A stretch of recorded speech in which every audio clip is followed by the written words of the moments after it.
नारायणं पद्मभवं वसिष्ठं शक्तिं च तत्पुत्रपराशरं च व्यासं शुकं गौडपदं महान्तं गोविन्दयोगीन्द्रमथस्य शिष्यम्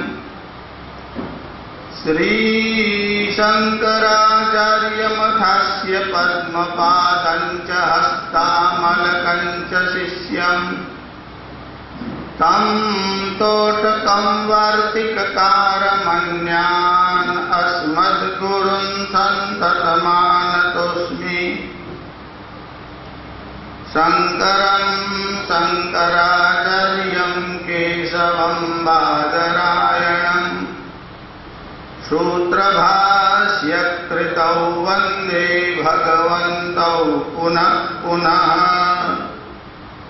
श्रुतिस्मृतिपुराणानाम् आलयं करुणालयं नमामि भगवत्पादं शङ्करं लोकशङ्करम्।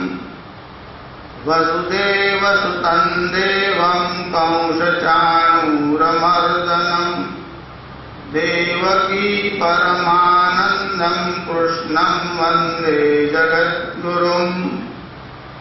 गुरुर्ब्रह्मा गुरुर्विष्णु गुरुर्देवो महेश्वर गुरुः साक्षात् परं ब्रह्म तस्मै श्री गुरवे नमः। धर्म की अधर्म का प्राणियों में विश्व का गो माता की गंगे मैया की गोहत्या भारत नमः।